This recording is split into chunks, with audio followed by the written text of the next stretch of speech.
adds to create a big impact on helping us move towards climate and environment sustainability.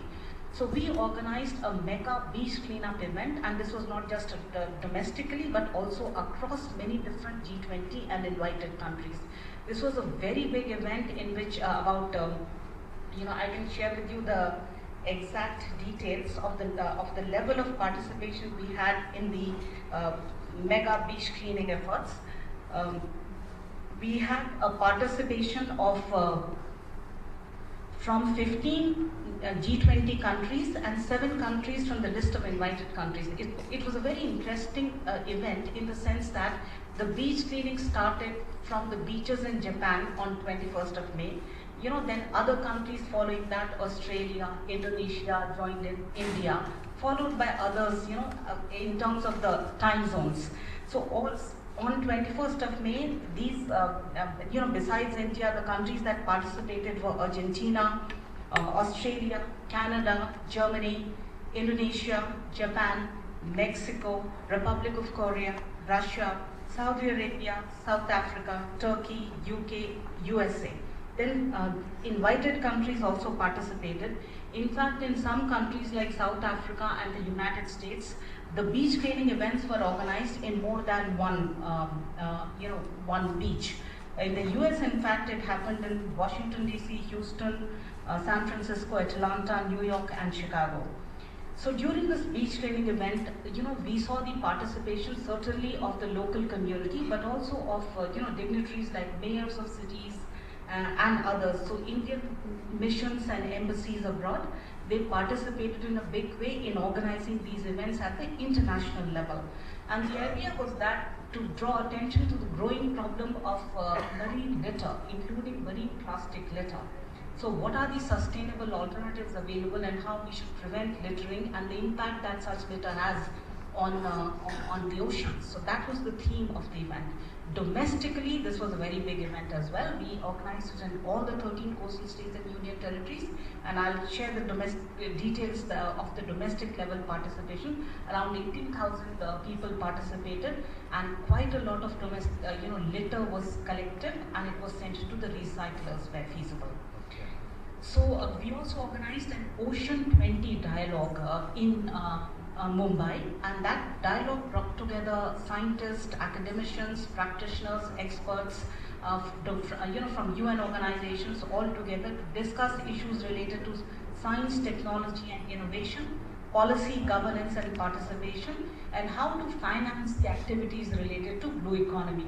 So the first Ocean 20 dialogue was started by Indonesia, and different G20 presidencies are expected to provide continuity. So we thought that this was a very, very important theme, considering that the blue economy is so important to India.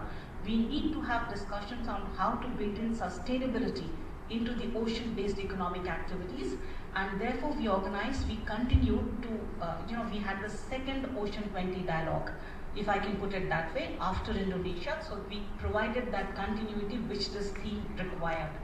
Next, please. So we also set up many pavilions at the site of the Environment Climate Sustainability Working Group meetings.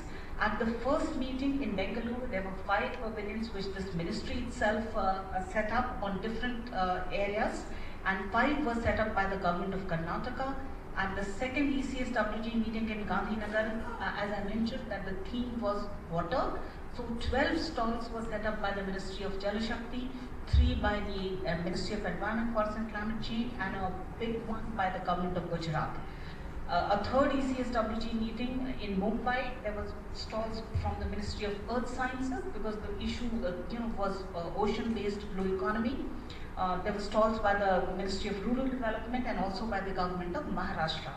And at the meeting that we are going to have in Chennai, we will have a pavilion on live. In fact, live pavilions were there on behalf of the Ministry of Environment, Forest and Climate Change in all the other 3 meetings as well. So we'll have a live pavilion in Chennai also, which is Lifestyles for Environment.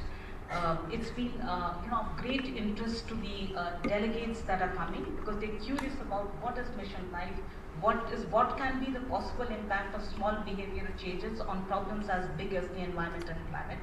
So that's the pavilion that we will have for the ministers to also see this time. There will be a pavilion on Project Tiger. We've recently marked 50 years of Project Tiger. And so there's and it's been one of the most successful species conservation efforts. And we'll also have 13 pavilions on handicrafts at this Chennai meeting. Next, please. So, for the ministers and the G20 delegates, there will be a thematic site visit to the UNESCO World Heritage Site of Mahabalipuram with a projection in the North Shore. The government of Tamil Nadu will be represented by the Honorable Minister for Industries, Dr. T.R.B. Raja, and Honorable Minister of Finance as well. So this is expected to give, it's as I mentioned, the UNESCO World Heritage Site. All the ministers will get to see this event over there. Next, please. So these are coming back to the thematic discussions that we were having. We expect to develop the G20 high-level principles for a sustainable and resilient blue or ocean-based economy. So the ocean-based economy has many things. For example, there is aquaculture, there is shipping and ports, there is obviously fisheries, there is beach tourism, there is ocean-based energy sources. So there are multiple ocean economic sectors, and there are, of course, competing demands on the coastal and marine space, and how to undertake those activities sustainably so that the ocean economy thrives and flourishes is the objective of these. So these principles are meant to be used, by the G20 countries on a voluntary basis. But also across the three thematic areas, many presidency technical documents are being prepared. The work of the G20, it may appear that it is happening in a conference-based mode alone in meeting halls, but what is the technical work leading up, assisting those discussions? So this is a reflection of all the technical work that is being undertaken across the three thematic priorities. And you will hear details of this in the following slides on the technical presidency documents that are coming up. So details will be shared in the forthcoming slides. Next, please.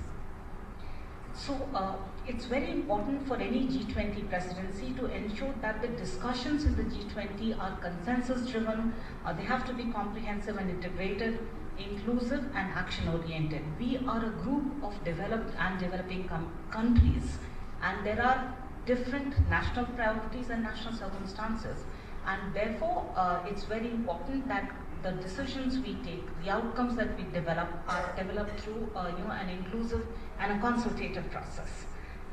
So this just shows the sequence in which our work has been progressing. We've had virtual meetings as well as three physical meetings in the three working groups, but we've together done about 300 hours of virtual meetings as well from February till now.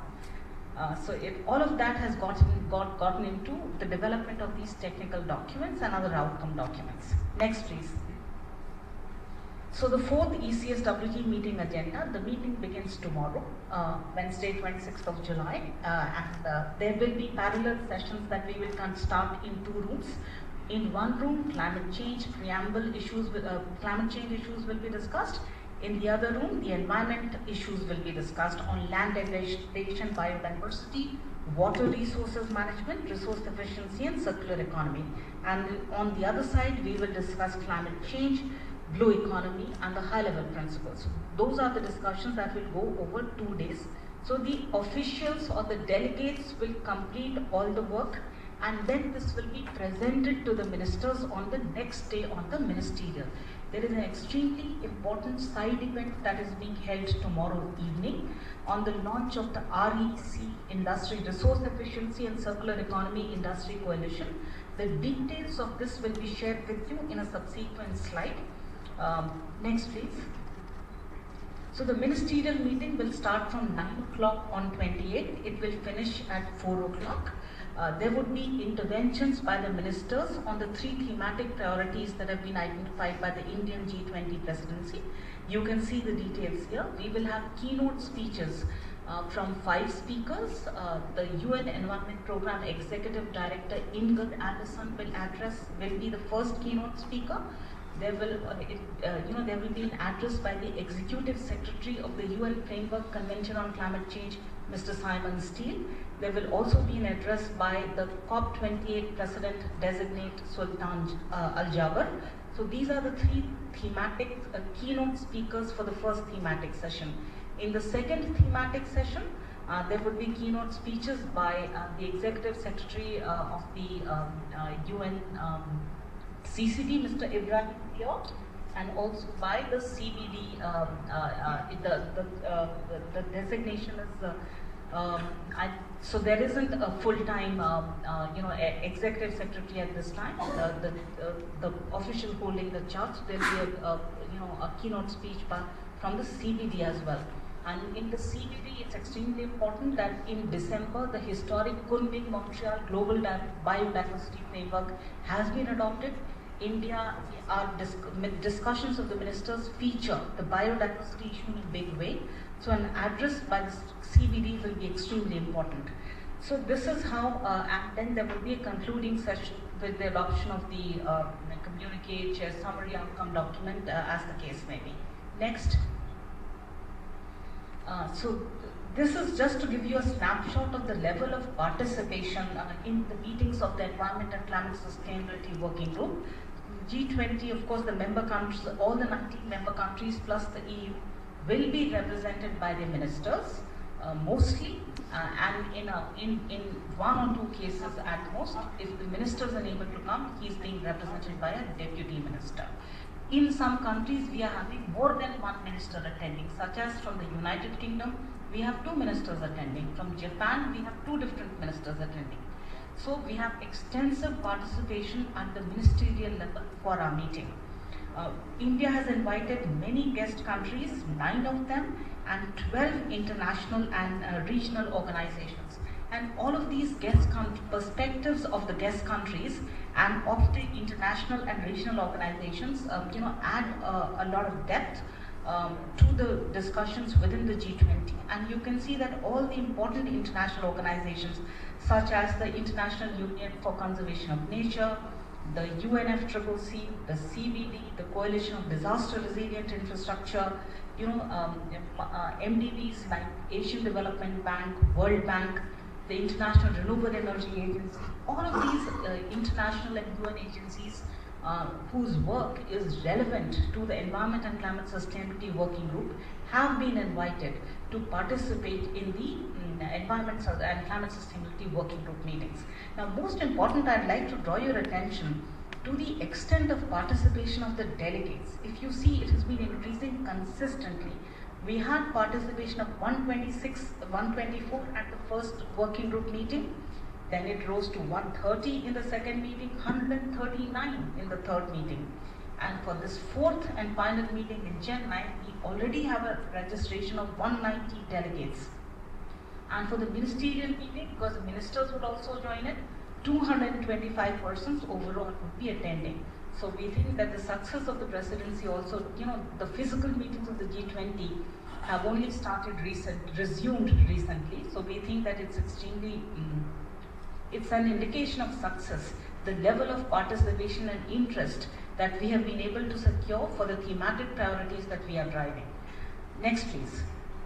I invite my colleague ADG, Mr. Bibash Ranjan, to speak about the